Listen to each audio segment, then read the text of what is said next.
Okay.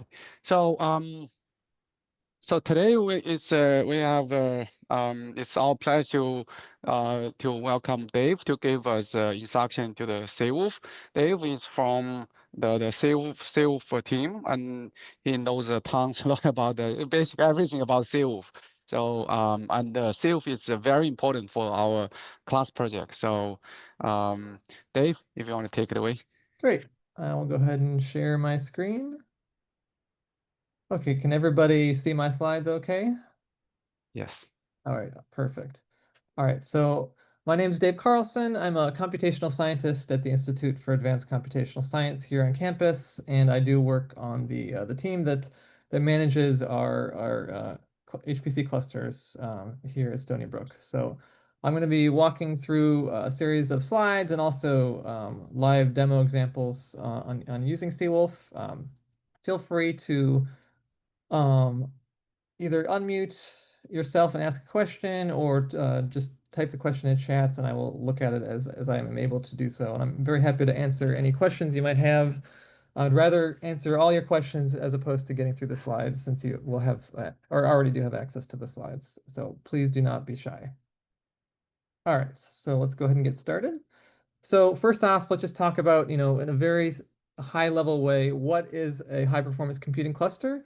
We can think of a high performance computing cluster or HPC cluster as just a series of multiple physically distinct computers or servers. We're going to call them nodes that are connected over a network. And we have a shared parallel file system that allows every user to access the same data, the same files, no matter what particular node you happen to be on at any given time. So basically, you're accessing this cluster from your local machine via the internet, and then you are getting put onto one or more various compute nodes to actually do the work that you want to do. All right, so that's a very basic example, or basic definition, I should say. Now, what specifically is Seawolf itself? So Seawolf is an HPC cluster dedicated to research applications for Stony Brook faculty, staff, and students.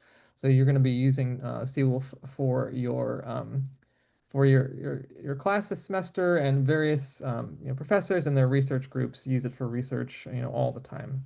So we have various different types of nodes, which I've highlighted here. So we have 5 different login nodes. These are the entry points to the cluster. You can't just go into our data center and plug a monitor into one of the machines. You actually have to SSH to the cluster, and when you do that, you're placed on one of our login nodes. And we also have various CPU compute nodes, around 362 of them.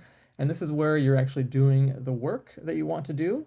And these CPU nodes have different amounts of resources available, anywhere between 28 to 96 CPU cores each, and 128 gigabytes up to 1 terabyte of RAM each. And the reason there's such a huge amount of variation here is that we have added to Seawolf over time, so that the older nodes tend to have fewer cores and less memory, and the newer nodes tend to have more cores and more memory.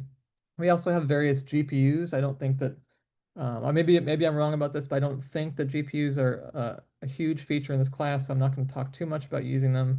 But we do have everything from Tesla K80 GPUs to Tesla A100 or NVIDIA A100 GPUs. And we actually also have a separate cluster that we just set up that has even newer GPUs. And I'm not going to talk about that in this lecture, but feel free to reach out if you have questions on that. And finally, we have 2 large memory nodes that each have 3 terabytes of RAM. And these are for specific workloads that require even more memory than a standard compute node does. Okay, so how do you actually connect to Seawolf? Well, if you are a Mac or a Linux user, you can just open up your favorite terminal program and then just SSH using your NetID to one of these 2 login nodes. I'll demonstrate this in a second. If you are a Windows user, there's various SSH clients that you can use. We recommend a program called MOBA Xterm. It's quite easy to use, and it also has a built-in X server So if you need to do use any graphical user interfaces, it makes it relatively straightforward to use.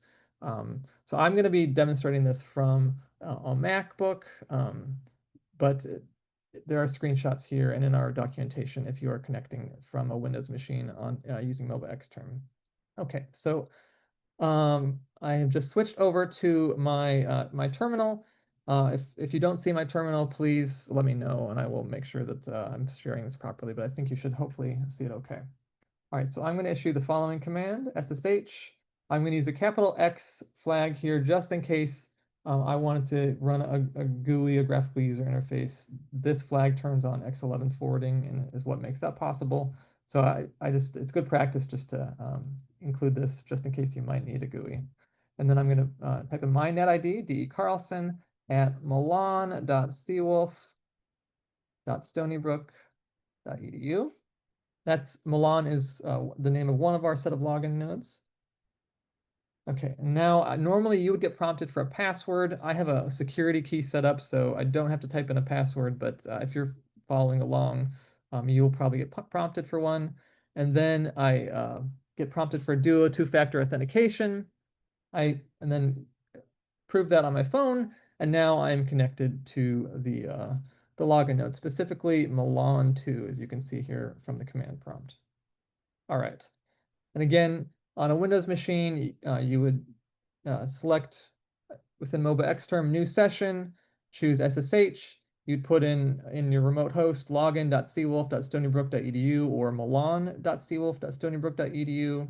Then you put in your username. And now in the screenshot here, I've got NetID in all caps. You always want to actually put your NetID in lowercase. So just so we're clear, always SSH with your lowercase NetID. Okay. Again, every time you connect to Seawolf, you are prompted for Duo two-factor authentication. If this is the first time you're connecting, you can basically choose what type of Duo authentication you want to use, like a SMS message, a push notification. I think most people will probably want to choose push notification. That seems to be the most convenient. And you can actually set environment variables such that you don't actually receive this this choice anymore. But if you haven't set that, you'll see something like this. One thing to note is that if for some reason you you have a whole bunch of Duo prompts sent to your phone that you don't respond to, that can lead to a temporary lockout of your account. If that ever happens to you, and I'll show one example of how that can happen. Don't panic. That lockout will expire automatically, typically after an hour or so. I should also note if you're connecting off campus, you can use Stony Brook's VPN, the Global Protect VPN, and that will allow you to bypass Duo two-factor authentication when you connect to Seawolf. So basically, you get to do a prompt when you turn on the VPN, but after that, there are no further Duo prompts when you connect to the cluster. So that's pretty convenient if you are connecting from off campus, and unfortunately does not work on campus. Okay, so I mentioned that there are two sets of login nodes. Technically, there are three sets of login nodes, and they provide access to different resources. So if you want to use any of our 28 core nodes or any of our GPU nodes except for the A100s, you will log into login.seawolf.stonybrook.edu. Basically, this is the sort of the oldest Seawolf hardware. It's still functional, of course, and it's still in use and works perfectly well. But these are kind of our older nodes. And then we have milan.seawolf.stonybrook.edu and xeonmax.seawolf.stonybrook.edu, and they provide access to our 40 core nodes, our AMD Milan 96 core nodes, and our Intel Sapphire Rapids 96 core nodes with high bandwidth memory. That's what HBM stands for here, and also our A100 GPU nodes.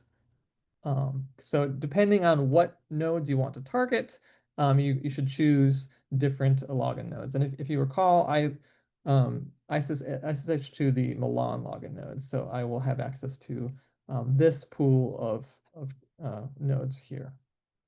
Okay, I should also mention that there's an alternative way to access Seawolf, and that is with a system called Open On Demand. and that allows you to access Seawolf directly in your browser. So if you click on the link here, skip verification, you get taken to an interface that looks like this. You log in with the same credentials, your NetID, and associated password.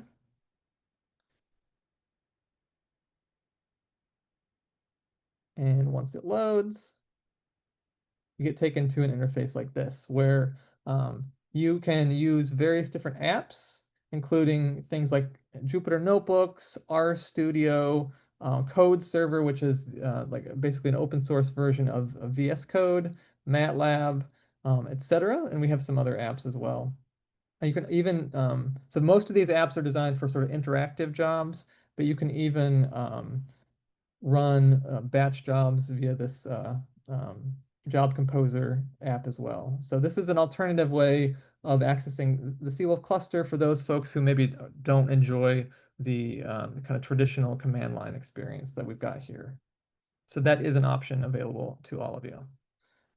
All right, so let's talk about how to navigate the file system when you actually get onto Seawolf. So Seawolf is a Linux cluster, so it has sort of a traditional hierarchical Linux file system with the root directory here on top. And then, as I mentioned before, HPC clusters generally have a parallel file system. So that parallel file system is called GPFS, the General Parallel File System, and that's sitting right below the root directory. And then underneath GPFS, there are various various directories that you have access to. So for example, your home directory is going to be /GPFS/home/your NetID. So in this case, I've just got a fake NetID here, JDoe. Again, also you have a project space associated with this class where all of you and your classmates can access. That's /GPFS/projects/AMS598. And then you also have a directory called your Scratch directory. This is sort of useful for housing temporary and intermediate files.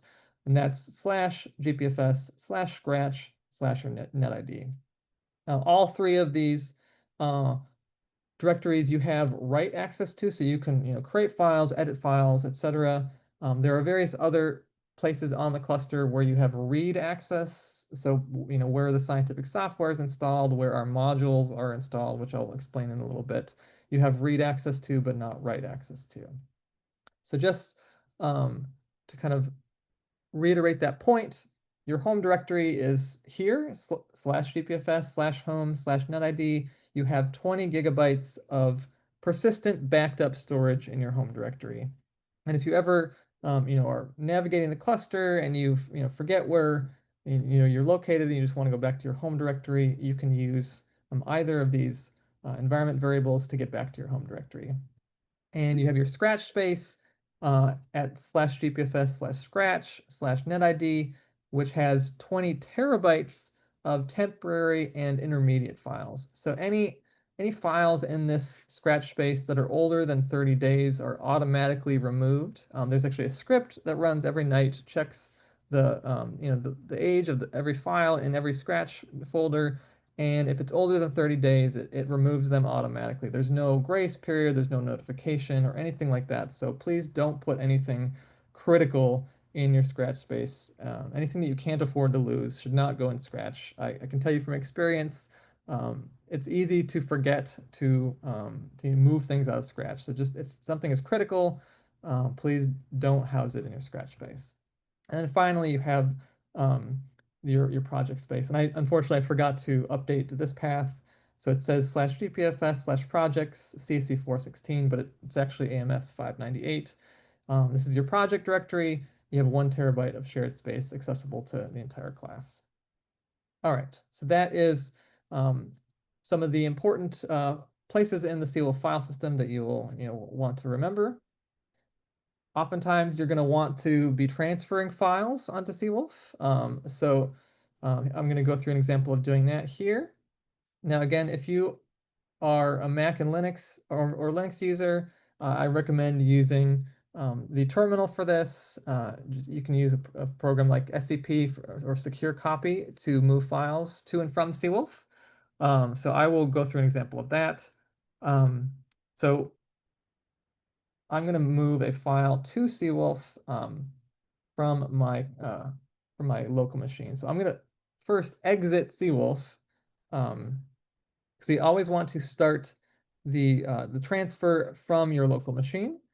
So I'm going to issue the following command: scp secure copy, and then I'm going to provide the path to the file that I want to transfer. I have a file in my home directory called test.txt. That's just the file that I want to transfer. And then I provide my login credentials again. And it does not matter which login node you specify, so I'll just choose Milan again, milan.seawolf.stonybrook.edu. And then without any spaces or anything like that, you issue a colon. And then now we need to tell the command where we want to put the file on Seawolf. I'm going to put this file into my Scratch space. So it's going to be /gpfs/scratch/mynetid. So this is saying take the file test.txt, copy it to Seawolf, and put it into my Scratch space. Now, again, you would get prompted for a password if you haven't set up a security key. I do have a security key set up, so I don't get a password, but I did get a Duo prompt. And so I approved that on my phone, and then the file was transferred, and I can actually SSH back to Seawolf and confirm that the file was transferred here in just a second. All right, so I cd to my Scratch space and ls.test.txt and see that it exists. So that file was transferred. Okay, and then it's sort of the reverse if you are transferring from Seawolf to your local machine. You still initiate the file transfer process from your local machine because your local machine is able to find Seawolf over SSH. Seawolf cannot, unless you actually have OpenSSH set up on your system, Seawolf cannot find your local machine. So you start from your local machine, open your terminal, and issue your scp command with your login credentials and the path to your file on Seawolf, and then followed by the path to where you want to put it on your local machine. So that's how you would do this via scp on the command line. I should mention that if you're transferring a large number of files, like maybe whole directories, things like that, I would definitely recommend transferring archive files like tarballs, tar.gzs, a gzip, a zip file, things like that. Because A, it's faster to transfer one large file than many files, and then depending on how you initiate the file transfer, if you're transferring many files, you can actually get a Duo prompt for every single file that you're transferring. And that's a great way to get locked out by Duo, because if you get like 100 Duo prompts on your phone, you can't possibly respond to all of them, and you're going to get locked out by Duo. So there are various ways that you can avoid having that happen. The easiest one is to transfer an archive file instead of many individual files. So keep that in mind. And if you're doing this on MOBA Xterm, it's quite simple. You start up a new session, you select SFTP, you put in the login credentials here, again, your NetID in lowercase, and then you will be prompted for your password and also Duo two-factor authentication. And then you'll get taken to a screen that looks like this, where on the left-hand side, you have your local machine, and on the right-hand side, you have Seawolf, and you can just basically navigate to the appropriate directory via, these windows here, and you can just drag and drop the files that you want to transfer. So it's quite simple. And there's also many other file transfer programs that people like, such as FileZilla, WinSP. I'm blanking on the name of that one. Yeah, there's a whole bunch of other file transfer programs that people like to use that are GUI based, and you can also use those as well. Okay, so you've logged into the cluster, you've transferred some files that you need to do your work. How do you actually access the scientific software that we have available? Well, we have lots and lots of programs available that you can use, and many of them have dependencies that conflict with one another. So we don't have the environment set up by default so that you can just use every single program. Instead, we have a module system that allows you to load a module for a particular piece of software that will set the environment variables for that specific software and then not worry about anything else. And that allows you to basically just access the programs that you need and ignore the ones that you don't need. So I'm going to go through a few different commands here, and we'll see how they work. All right, so I'm logged into the cluster, and I want to see what modules do we have available on the Milan login node. So I can just do the command module avail, and that will print a long list of modules that you can sort through if you'd like to. They're alphabetically ordered, and we do have different modules provided for different types of nodes. So we will compile a program for a particular CPU architecture, for example, and we'll create a module that's available on those nodes. But on the login nodes, we show everything basically. So you're seeing a long list of modules here. So you can just scroll through here, and they are alphabetically ordered, and you can look through them if you'd like, or you can look for a particular program. So let's say you want to use the GCC compiler. You can do module avail GCC and see which versions of GCC we have. You can also grep. So you do module avail and then pipe that to grep for I don't know. We can do GCC again. Oh, I'll have to actually issue the command grep GCC, and then you can see we in fact have not just the GCC modules themselves, but programs that are compiled with GCC, and we oftentimes will put the name of the compiler that was used in the module name. So you can see that when you rep for GCC. All right, so I think the class is going to be using primarily Python for your work. So let's talk about how to actually access Python via the module system. So we do have Python installed at the system level. So if you just type Python, you can get to the interpreter. It's Python 3.9.21.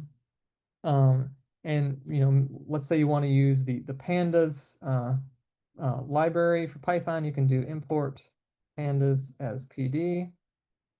Oh no, it's not found. So the system level Python basically does not have a lot of the typical Python packages that you would want to use. So you're not going to typically want to use the system level Python for much.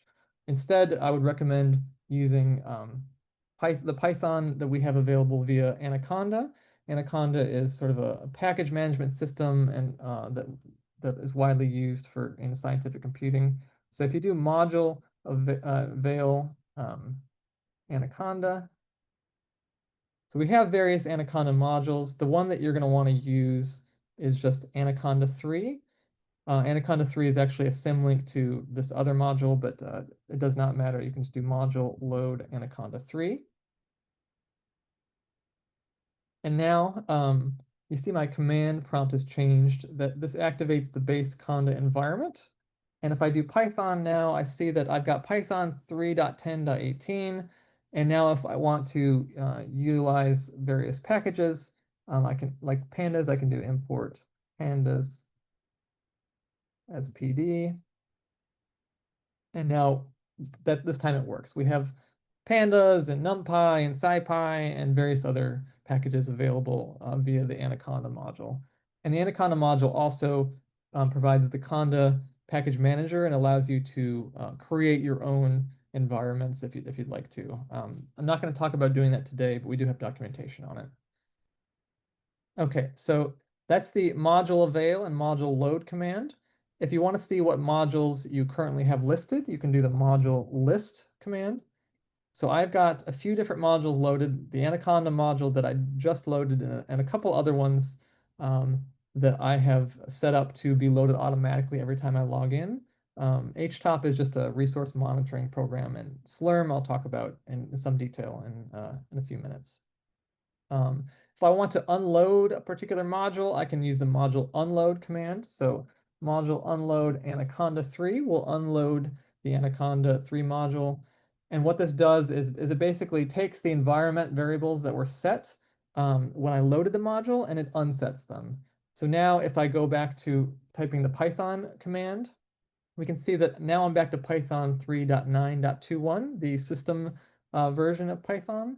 So basically, when we loaded the module, it updated the path and other environment variables to point to the Anaconda version of Python. When we unloaded that Anaconda module, it unsets those environment variables so that we're kind of back to the default state. All right, and then there's another module command called module purge, which will basically unload all of your modules all at once. So if you have a whole bunch of modules loaded and you want to unload all of them without having to type all of them in, you can just do module purge. And then if we do module list again, it says no module files currently loaded. So basically unloads all of our modules. I should also mention that these modules don't persist in between logins unless you edit specific files to automatically load particular modules every time you log in. So if you had the Anaconda module loaded when at one point and then you logged out of the cluster and you log back in, Anaconda is not going to be loaded anymore. This is actually a good thing because every now and then you might load a whole bunch of modules, and sometimes something happens that you don't expect and your environment gets messed up. You can always just exit the cluster and SSH back into it, and your environment will be reset to its sort of factory fresh state. So just keep that in mind, that modules don't persist in between logins. Okay, so this was just the example that I went through. Typing Python gives you by default the system Python. You can load a module, and that changes the Python version to a newer version, more useful version that has lots of different packages that you might want to use. Hey, Okay. Dave, uh, Yes, can I ask a quick question? absolutely. So for the Anaconda 3, we actually, so I try to load the package MPI for Pi because Yeah. that's a package we're gonna use in the class. But it seems like that I can load it. I cannot load that package. Is there any way you guys can help install that, or you can So try? module veil MPI for Pi. No, that's a MPI for Pi. Is oh, you have to load it first. Yeah, so the Anaconda 3 module basically let's load that one again. So module load Anaconda 3. If you do conda list, you can see basically what packages are installed into this base environment. I don't remember if MPI for Pi is available or not. I don't believe it is. So we learned a lesson from an old version of Anaconda that we used to have. We tried to basically put everything into the base environment, and it made the base environment kind of unusable. So we don't have everything installed into the base environment. Instead, we have various modules that will activate or deactivate other Conda environments with specific packages. So if, for example, I unload Anaconda 3 and I do module load MPI for Pi, and I actually have a slide about this later on. So Okay. MPI for Pi / latest points to a hopefully up-to-date version of MPI for Pi. If I do import. So if I do Python, and I think it's just import MPI for Pi. I don't know if that's the right syntax. We'll see. Yep, it is. So Oh, when you load the MPI for Pi module, then you can access okay. a specific environment that has MPI for Pi set up. And I will show an example later on with how to do this in a little bit more detail. Does that answer Great. your question? Yeah, great. Thank you. Excellent. And definitely feel free to, anybody, including any of the students who are watching, please feel free to ask any questions when you have them. Okay, so how do you actually do work on Seawolf? Everything we've done so far has been on the login nodes, but when you're actually doing computationally intensive work, you should not be doing that work on the login nodes. So when you actually need to do work, you're going to be running a job using a batch script typically that is submitted to our Slurm workload manager. And this batch script is basically just a collection of bash commands that are issued to the scheduler, which distributes your job to one or more compute nodes. And in that script, you're going to be specifying your, resource requests. How many nodes do you need? How many cores? How long, etc. And the scheduler will place your job into a queue. And once the resources for your job are available, your job will automatically be placed onto, one or more compute nodes, depending on what you request, and it will run on those compute nodes instead of on the login nodes. So it's critically important that you don't try to do computationally intensive work on the login nodes. In the past, we've had users sort of not realize what they were doing and try to issue a job that's going to use 100 cores on the login nodes. And at any given time, we might have a dozen or 2 or 3 dozen users on a login node. And if everybody's trying to do that, the login node will become unusable. In fact, we set up limits such that if you try to utilize too many cores or too much RAM, your job is going to be killed, or your command is going to be killed on the login node. So please don't do that. If for some reason we see that you are doing that, I may send an email to Professor Wu saying, "Dear Professor Wu, your student so and so is trying to do a computationally intensive workload on the login nodes. Please have them stop doing this." And that will be embarrassing for you, and let's just avoid that. So instead, you're going to use the Slurm workload manager, and we're going to basically spend quite a bit of time, quite a bit of our remaining time figuring out how to do that. I should also mention that the Slurm workload manager is very convenient. You basically just write your script, you submit it to the scheduler, and then you can basically you can just shut your computer down and you can go get lunch or go take a nap or whatever you want to do. You don't have to wait for your job to run. It will run automatically once the scheduler has determined that the resources are available. Another thing I should mention is that it's not like a first come, first served system. Depending on the resources that you request and how much you've used the cluster recently, your job will be given, higher or lower priority. So I'll talk more about that in a bit as well. Okay, so this is an example Slurm job script. Again, it's just a basic bash shell script with some additional flags. So in this script, I've got these flags that start with hashtag or # sbatch. So normally this hashtag or # indicates in a shell script that it's a comment, but if it's followed immediately by sbatch all in caps here, that will tell the job scheduler, hey, this is not a comment, this is actually a flag that you know how to understand, and it will change the behavior of your job. So these are critical to add to your job. So in this case, I've got a few different flags, and there are many flags that you can set that you can read through in the sbatch man page. So sbatch -- nodes equals 1 means I want to allocate one compute node. -- time equals 5. That means I want 5 minutes. So this job is allowed to run for up to 5 minutes. Depending on what partition you select, your job can run for up to a week in some cases. So -- partition is the next one, short 40 core. So I'll talk more about our partitions or queues. We use those terms interchangeably in a minute. But in this case, I'm specifying a partition called short 40 core. This is a partition that allocates jobs on our 40 core nodes and allows jobs that run up to 4 hours long. In this case, I'm requesting much less than that, but the partition itself allows jobs for up to 4 hours.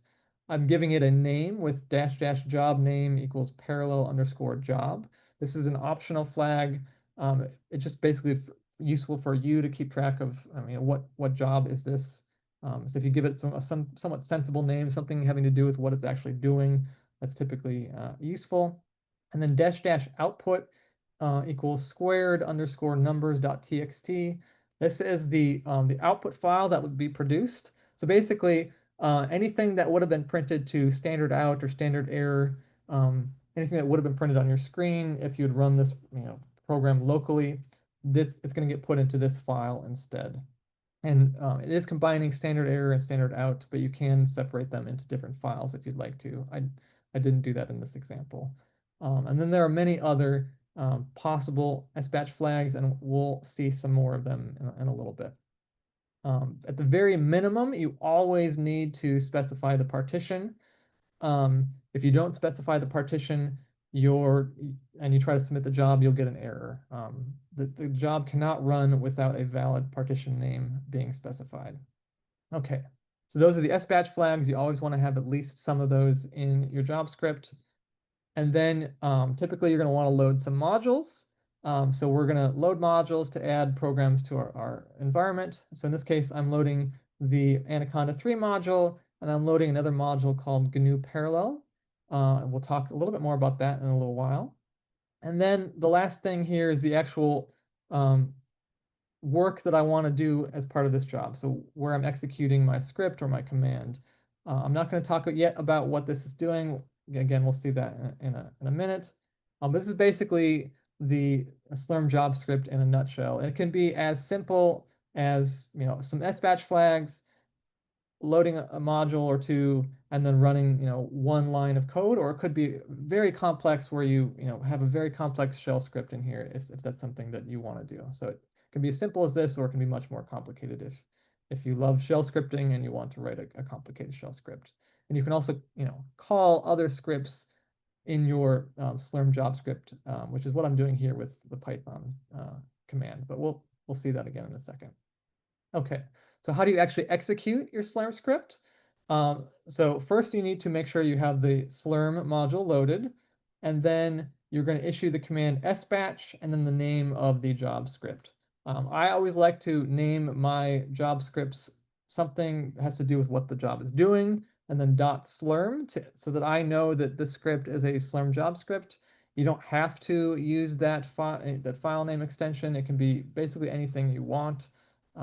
That's totally up to you, but I like to use the .slurm name. And then once you issue that command, you get issued a job ID, and then your job is in the queue, and it is either running right away or it could be queued. So let's see an example of this.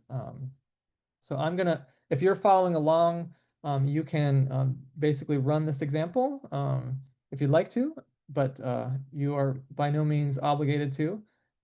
So basically we're going to load the Slurm module, so do module load Slurm. We're going to copy recursively this directory /gpfs/projects/samples /GNU_parallel/Python_example, and we're going to put that in our home directory. We're going to cd to that directory, and then I'm going to sbatch the command parallel.slurm. Okay, so let's go ahead and do that. First I'm going to cd to my home directory. I'm going to do module load slurm, and then copy recursively gpfs projects, not HPC support. My fingers are used to typing that. Samples, GNU Parallel, Python, and then my current directory. cd into Python example. So ls to see what we just copied. We have a Slurm job script, we have a Python script, and we have this other file here. I'm going to ignore the contents. This is just the same script that I was just showing you a minute ago. We'll talk about what it does in a little bit. For now, I'm just going to sbatch that job script. So sbatch parallel.slurm, and it says submitted batch job 1266245. This is every time a new job is submitted, this number gets incremented by 1. All right, so I've submitted the job, and now what? Well, let's talk about some more useful Slurm commands. So I just talked about sbatch. If you do sbatch in the name of the script, that will submit your job. Let's skip scancel for the moment. Let's talk about sq. sq is how you see the status of a job. So if you do type sq without any flags, I have to type it, I have to spell it correctly. That would be the first step. If you do that without any flags, you will see everybody's job, which I mean can be useful if you are assistant administrator and you want to kind of monitor the cluster, but typically you're not interested that much in other people's jobs. So you can instead do SQ U and then your net ID to see your jobs. And we can see that I have no running jobs. That means that the job I just submitted has already finished, which is not surprising. Just to provide an example, I'm going to use a different user as an example, not meaning to pick on a specific person, but just to talk about their job. So let's look at the output here. So we have a few different columns. We've got job ID, that's the numeric job ID that you get when you submit the job. Partition, this is the name of the partition or the queue that your job was submitted to. So you see here short-40core.sh.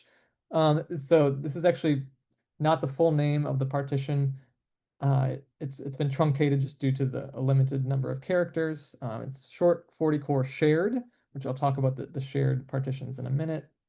The name of the job, what the user defined as the job name, the user, so the net ID of the person who submitted the job, the state. So in this case, the state is running. Running means that the job is actually being executed on the compute node or compute nodes. So typically your jobs are going to be either in the running or R state or pending or PD state. So pending means that the job is still in the queue. You can see some examples of that here. So your job is in the queue. It has not actually started yet. And it's waiting in the queue for various possible reasons. And then the next thing is time. How long has the job been running? So in this case, it's been running for 28 minutes and 36 seconds. The time limit, how long is the job allowed to run? In this case, it's allowed to run for up to 1 hour. This is either determined by the time limit that you specify in your job script or the default time limit for that partition if you didn't specify a time limit.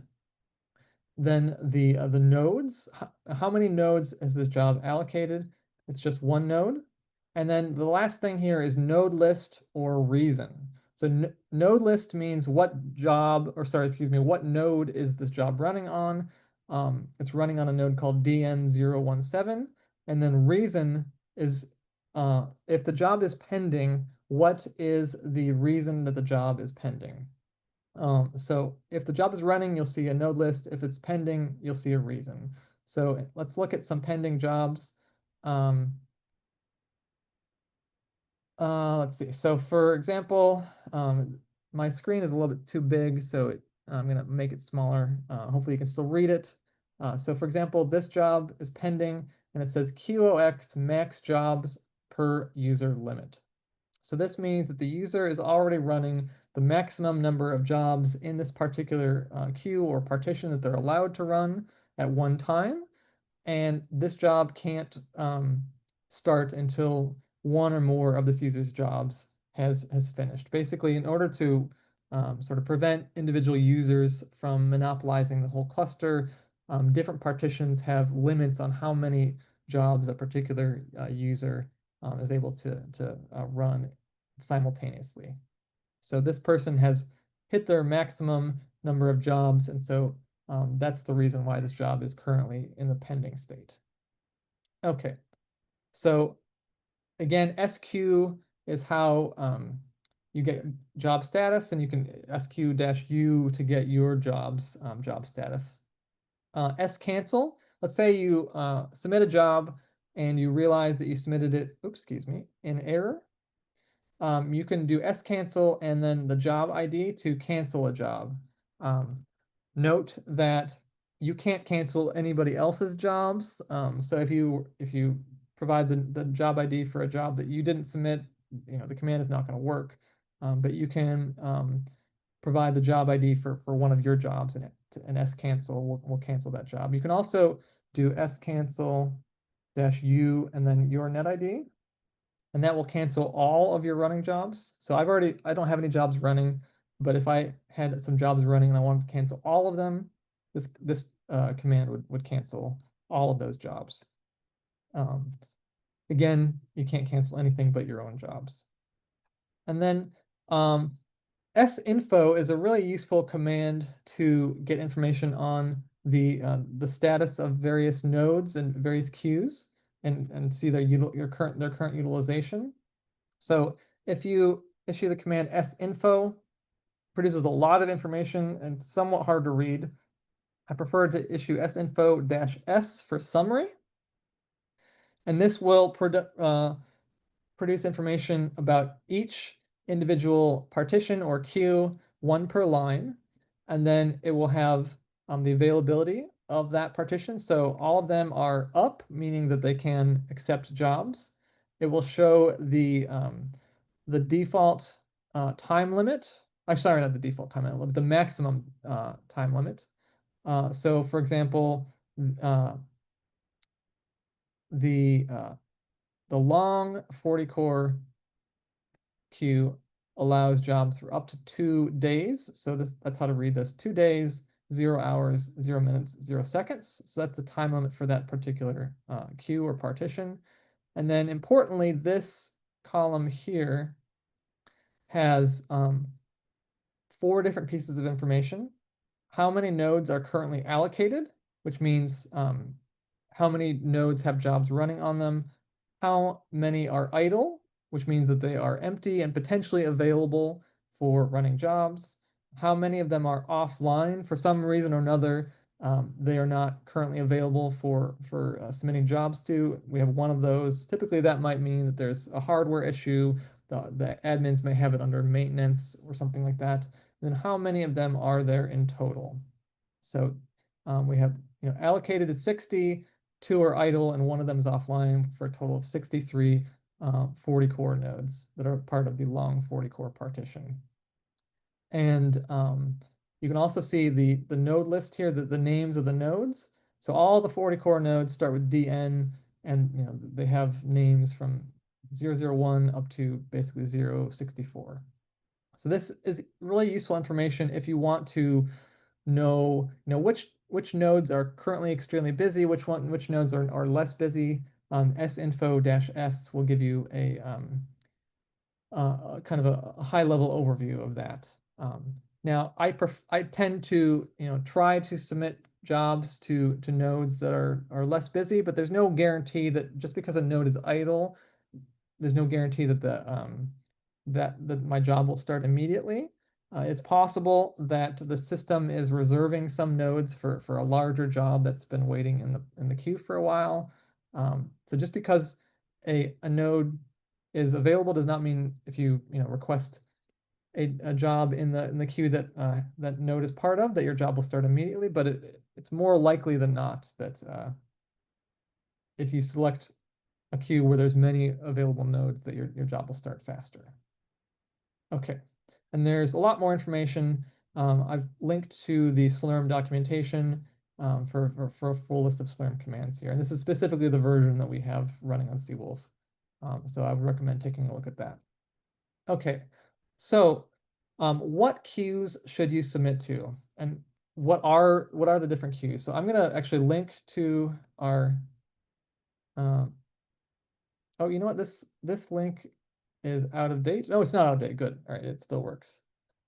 This is the documentation that we have for our various queues, and we have again the queues that are available from login 1 and login 2, and then the queues that are available from the Milan logins. We have a question in the chat here, it looks like.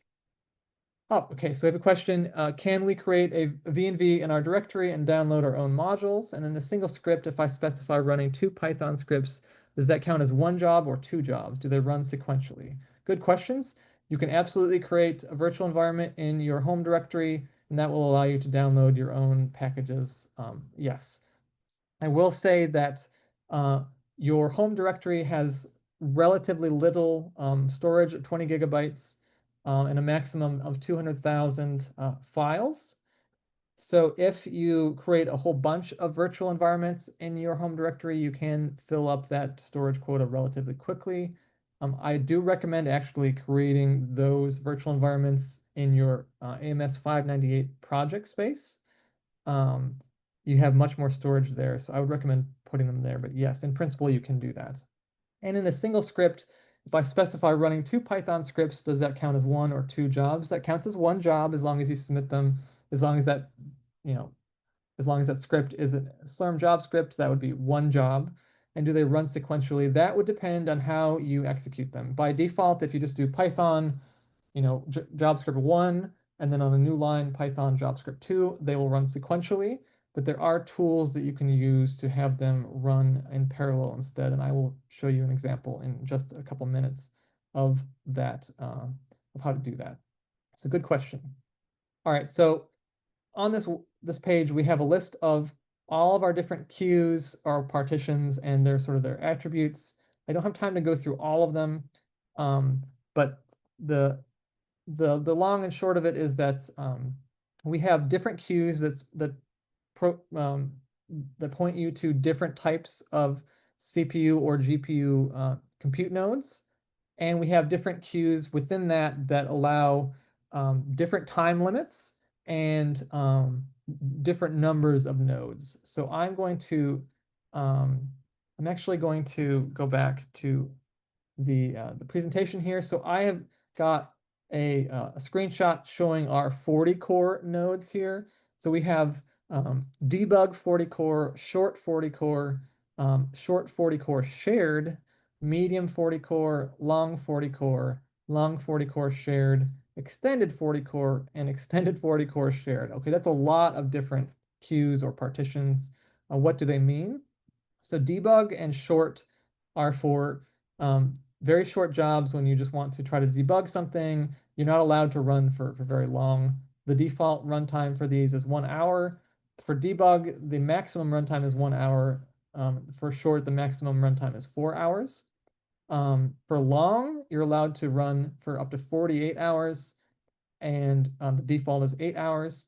And for extended, the maximum runtime is 7 days, so a week, and the default is 8 hours.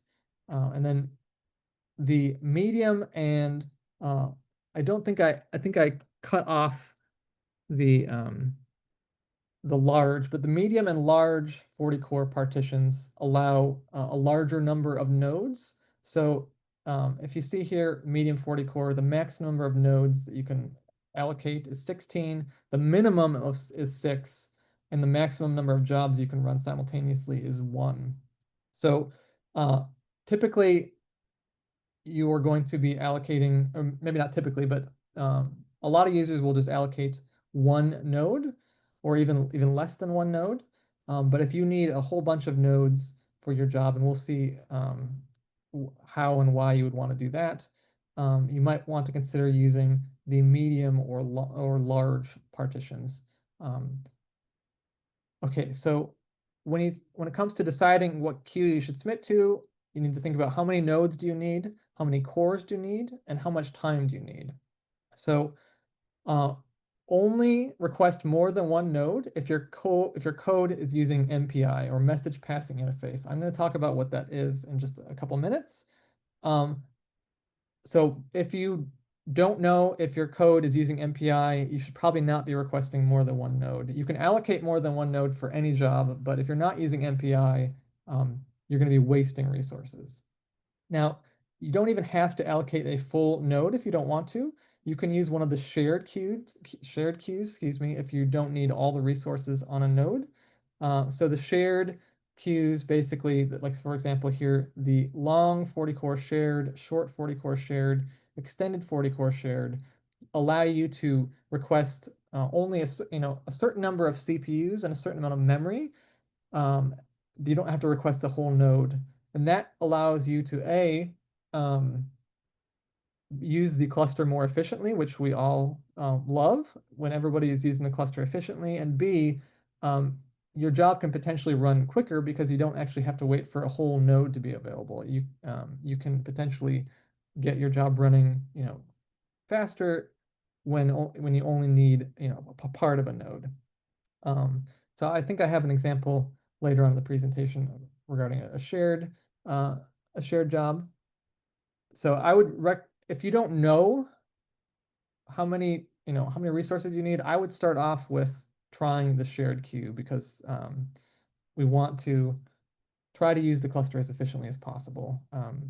Specify a certain number of CPUs and a certain amount of memory, and then use one of the shared queues, and that will allow you to use the cluster more efficiently if you don't need a full node.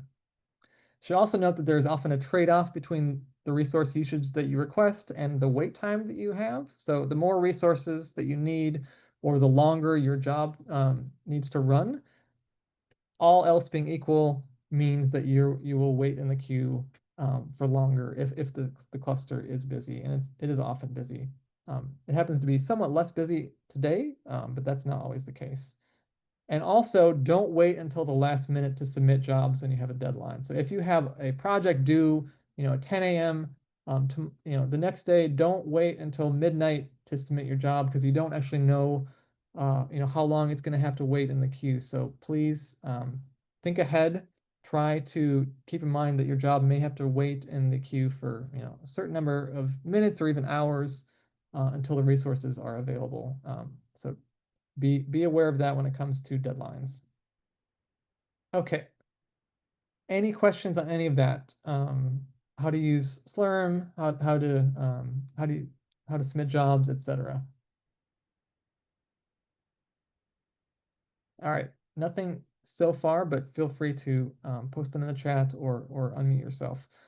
For the next 20 minutes or so, I'm going to talk about parallel processing on the cluster, because the whole reason that we have this cluster is so that you can utilize, multiple cores, maybe even multiple nodes to get work done more quickly or to do work that you otherwise couldn't do on your desktop or your laptop. So we're going to talk about two different kinds of parallelization. So parallelization within a single compute node, and then parallelization across multiple nodes. So within a single compute node, there's lots of ways of doing this. Some tasks can easily be parallelized with relatively simple tools. So sort of embarrassingly parallel tasks, which is a real term if you've not heard it before. Those are relatively easy to parallelize with some tools that I'll show you. There's many language-specific options. So for example, Python's multiprocessing library allows you to take advantage of multiple cores within a single compute node. OpenMP allows you to do multi-threading in a shared memory setting using C, C++, or Fortran. And there's lots of ways of doing this basically within a single compute node. Now, I think for this class and for a lot of the people who use the cluster, they actually want to parallelize across multiple nodes. So if your individual tasks don't need to communicate with each other, a great way to do this is using a Slurm job array, where basically you can write one job script that will submit some sort of workload across multiple nodes, and each node will get an individual sub task in that workload, and it will execute on individual nodes. And then when you do need communication between your different processes or different tasks, this requires the use of MPI or message passing interface. And that is sort of what is going to facilitate any multi-node job. And we'll see that in a second. So first off, let's just talk about parallel processing with GNU Parallel. This is a tool that's really useful for embarrassingly parallel situations. We do have it available as a module, so just do module load GNU Parallel /6.0, and it'll become available. And it allows you to take a series of inputs, which can be files or numbers or model starting values, things like that, and run a command on each of those inputs in parallel, so simultaneously. There's lots and lots of resources and tutorials on how to use this available on the web. I've linked to a couple of them here. Let's return to our job script from earlier, because this is actually a GNU Parallel job. So we saw before, we've set our SBatch flags, we've loaded some modules, and then we executed this command, parallel --jobs 40 python number_.py, and then we have this weird syntax with the empty curly braces, 3 colons, and then another curly brace where we have one 100. So what is that doing? All right, so first off, the parallel command is what is sort of facilitating all of this, and that was made available via loading this module.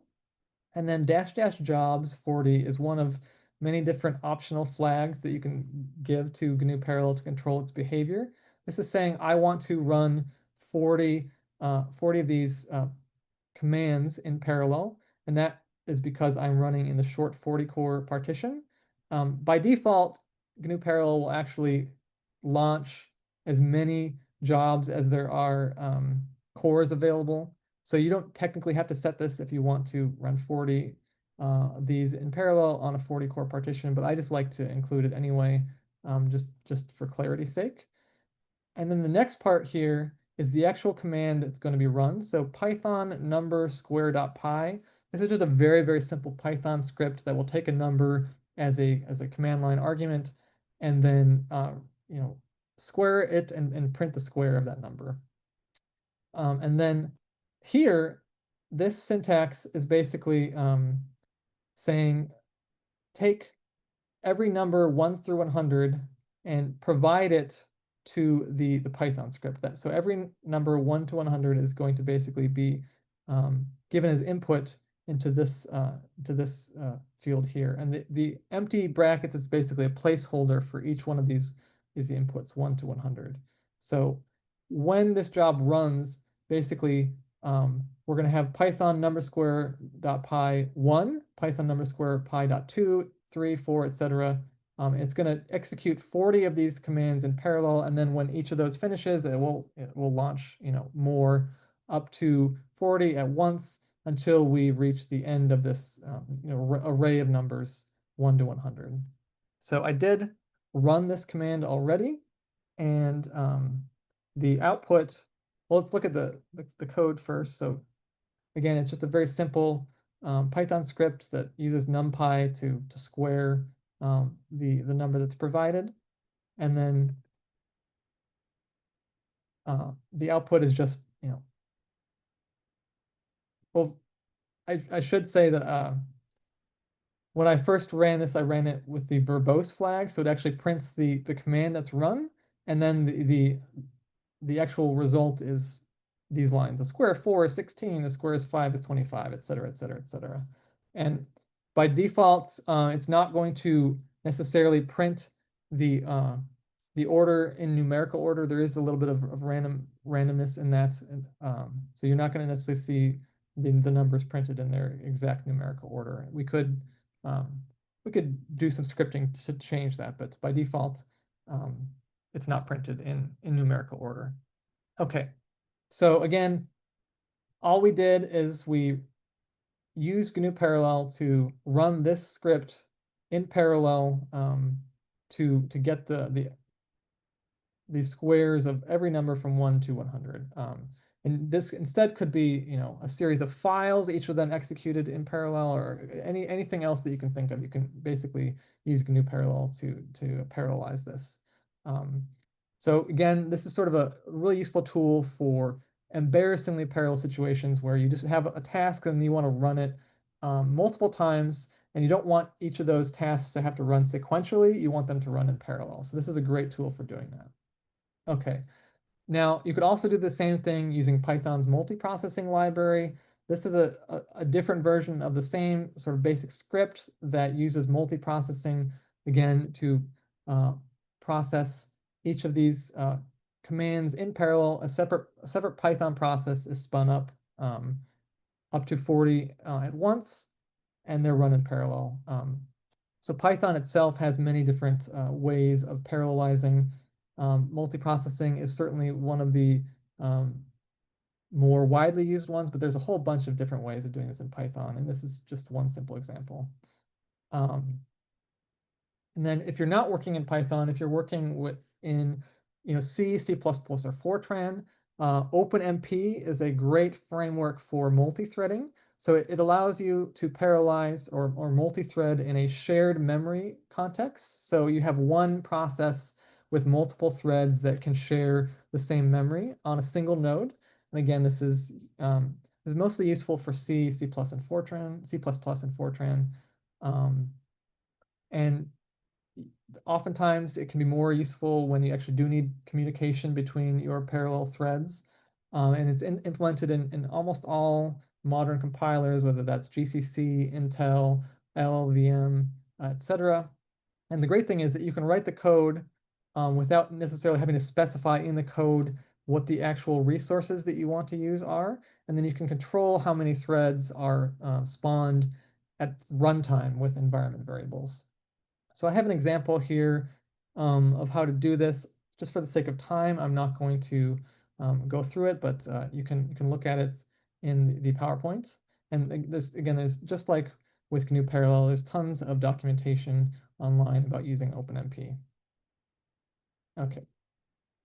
Now, a lot of you probably want to be able to use multiple nodes for a single job, and the answer to can you do that is yes, with sort of a caveat that, well, maybe. So in order to actually utilize multiple nodes for a single job, you need to be using, typically at least, message passing interface, or MPI, which is a sort of a framework that facilitates communication between processes, either different processes on a single node, or in our cases, oftentimes different processes among different nodes. This is sort of the classic way of doing distributed memory, which is in contrast to shared memory. So whenever you want to have processes, different Python processes or different C or C++ processes, whatever it is, communicate with each other, you're typically going to be using message passing interface, or MPI. And there's multiple flavors of MPI that are available as modules on Seawolf. We have MVA-pitch, Intel, MPitch, and OpenMPI. Technically, not all of these are officially supported, but different people like different versions. And if you want to use one or more of these different versions, they're all available to you. So how do you actually do this? So to use MPI, you need to write your code with MPI functions. If you're writing in C, C++, and Fortran, you need to compile your code with an MPI wrapper. So for example, here I've listed the typical GCC compiler commands and their equivalent MPI wrappers. You're typically not going to be using, I think, C, C++, and Fortran for this class, so we don't need to talk too much about this. And then when you run your job, you need to specify your resource requirements in your Slurm job script. You need to be very particular about that. And then you execute your code with MPI exec or MPI run. Now, if you want to use MPI for Python, you're going to be using what we actually already saw, MPI for Py. So we do have an MPI, a few different MPI for Py modules available. I'll show you the one that I recommend again, which I already showed you. But so the docs I recommend reading. Oh, okay. Well, I think yeah, it's not letting me do that at the moment. I may have to go back and double check and see if oh yeah, I messed up the URL. I'll fix this and resend the slides after the fact. But you want to write, again, just like with C or C++, you want to write your Python code using MPI functions, which you can read about here after I fix the link. You want to specify your resource requirements in your Slurm script, which I'll show you in a second. And then you're going to execute your code with MPI exec or MPI run. Okay, so we have an example here for a C code. And I do want to point out some FAQ articles that we've written on both embarrassingly parallel tasks, so a whole bunch of GNU Parallel examples, and also a second article on OpenMP and MPI, which you can link directly to from this page. But I'm going to skip to the Python version of this. So I have a Python example here that just runs an MPI hello world.py script using MPI for Py. So let's talk a little bit about this. So first off, we are specifying our resources, our resource requests with our Slurm sbatch flags. So in this case, we've added a flag here, sbatch n tasks per node equals 8. This means On each node, I want to run 8 parallel MPI processes. And then the next line is dash dash nodes equals 2. This means I want to allocate 2 nodes for my job. So if I've got 2 nodes and 8 tasks per node, that means I'm going to run 16 total tasks. I could actually run, all 16 on a single node, but in this case, I just wanted to demonstrate doing 2 different nodes. So whenever you run an MPI code, you always want to specify how many tasks you want and how many nodes you want. And that will tell the MPI program basically how to operate. So in this case, 8 tasks per node, 2 nodes. We load the MPI for Pi module, and then we're executing our code with this command MPI run -np16 Python, and then the path to the script. So MPI run is the command that you use to execute almost any MPI code. And then np16 is just the number of processes. Now, technically, I don't need to specify this. MPI run is integrated enough with Slurm such that it can look at the number of tasks and the number of nodes and understand that it needs to run 16 tasks, 8 of which are on one node and 8 of which are on another node. So you don't actually have to provide this flag, but I provided it just to be clear.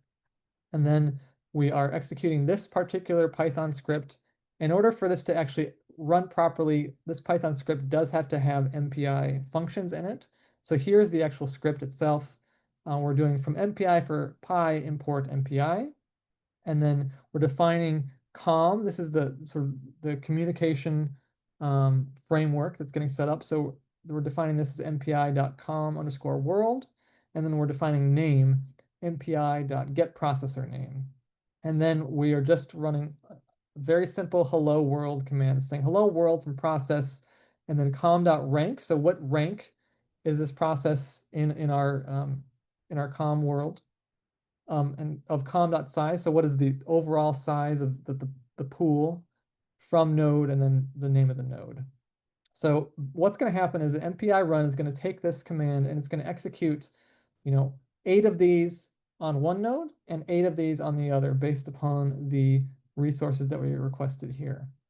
And so I can show you here. Let's see. I'm gonna actually go to a directory that you can also go to. So cd GPFS project samples, and then the Python directory, and then it should be this. Yep, this one. So MPI for Pi _ hello world.slurm. I'm just gonna sbatch this in the current directory. Submit batch job 1266529. And then I think my job is currently queued. Is that correct? Yep. Okay. So my job is currently in the queue, so it's not running yet. But once the resources are available, it will run. And again, the more resources you request, typically the longer your job will have to wait in the queue, especially if the cluster is busy. All right. So we are running out of time. So I want to talk about troubleshooting. So if you need to troubleshoot or you're writing some code and you're not sure if it's going to work, I recommend submitting an interactive job. So an interactive job will allow you to allocate a node, but basically type commands at the command line instead of writing a batch script. And this is easier because you can, write your code, execute it, immediately get, an error message, debug your code, run it again, get a new error message, and you can go through this process iteratively, all as part of the same job, as opposed to, submitting a batch script, having it run, getting an error, fixing the error, resubmitting your job, having it run, getting a new error, etc. So if you're iterating or troubleshooting your code, I do recommend an interactive job. And so the easiest way to do this is just to issue the command srun. And then in this case, I've got dash capital N1 for one node, dash P for the partition. So specify a partition, short dash 40 core. You could also specify a certain number of tasks or a specific amount of time. In this case, I've left those as the default. And then at the end here, you need to specify this part, dash dash pty bash. This will tell the job scheduler that you need to have a bash shell on the compute node that you allocate. If you don't have this, then it's not going to work properly. So once you issue that command, you do wait in the queue potentially if the cluster is busy, but once the job has started and the resources have been allocated, you automatically get put onto a compute node, and then you can issue commands at the command line. So again, this is great for troubleshooting, but it's not very efficient once you have your code working because you kind of have to babysit your job a little bit. You have to be in front of your screen to see if the job has started, and then once it's started, you can start typing commands, but you can't just you can't close your machine and come back to it. Typically, if you just submit a job like this interactively and you exit your terminal, your job is going to get canceled. So it's not very efficient once you have your job working. Okay, so that was a pretty whirlwind tour of Seawolf, I realize. If you have any questions or need help, we do have an extensive website with FAQs that you can go through. And we have you can scroll through the different categories here. You can search the site for, keywords like Slurm and find different articles about, Slurm or whatever keyword you search for. And if you have problems or you have an issue, your job failed and you don't understand why, etc., you need new software installed, you can submit a ticket to us, open a new ticket, put in your information, select the appropriate help topic, and we will do our best to get back to you as soon as possible. And with that, I am almost out of time. I am happy to stay here for a little while and answer any questions you have. So please feel free to let me know if you have any questions. And Great, thank you so much, Dave. Yep. Just I have a quick question is for the web application. I just Yes. launched the Jupyter Notebook, right? Yeah. If I want to load MPI for Pi into the Jupyter Notebook on the web, can I do that, or is Yes. So it's possible. Let because me I don't know how to yeah, load the MPI in let this me, environment. let me show that right here. So I will I might have gotten logged out. No, I didn't get logged out. Okay. So I am gonna select the short 40 core shared partition, 1 hour, 1 core, 4 gigs of memory is fine for this example. If I request very few resources, I'm hoping my job will start right away. We'll see. I'm just checking the status. I'm gonna cancel this one. I want to make sure that okay. Okay, I think I know how to.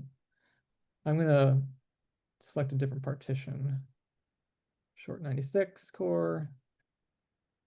I just want, yeah, in this partition, the job will start right away because there's more nodes available. Okay. You can see it starting. I've just got to wait for a minute. Oh, actually, Yeah. both jobs started. All right. So I'll connect to this one instead. All right. So I'm now in the Jupyter interface, and if I go to new, basically so the kind of the default Jupyter environment is this one, Python Conda env Jupyter. But any Conda environment that we have installed globally for all users that has the IPyKernel package installed in it will be available in this drop-down menu. So to be honest, I don't remember if MPI for Pi is does have that package, and if it does not have that package, I can add that with just a few moments here. So I think Yeah, I tried the default. You couldn't load. let's try the default. From MPI for Pi, import MPI. Nope. Okay, so that one does not have MPI for Pi. I will both add MPI for Pi to the default Jupyter environment, and also I will make the MPI for Pi dedicated environment available from this drop-down menu. I can do that probably in the next hour or so. Oh, that'd be great. Thank you so much. No problem. We've got a user saying they logged into sn-od.seawolf. It's showing the page isn't working. So I have seen that error in the past, and typically what I've done to solve it is to go to my settings. Got to move my Zoom window here. Privacy and security, cookies and site data, manage data, and then stonybrook.edu. Remove selected cookies, and then save changes, and then reload the site. Typically, that will, I think, solve that error. Even in your case, if it does not solve the error, please submit a ticket to us. And I see this message was sent to me as a direct message, so I guess no one else is seeing this. But yeah, Garima, if clearing your cookies does not solve that, please submit a ticket to us, and we can work with you to get that solved. Other questions? Okay, so last chance to ask a question directly to Dave. Otherwise, you have to submit a ticket. Okay, all right. Thank you so much, Dave. This is very, very helpful. Great. All right. Yeah, if you do encounter questions or have problems, read our FAQ page or documentation, and feel free to submit a ticket. All right, great. Thanks a lot. All right, thanks everybody. All right, see you.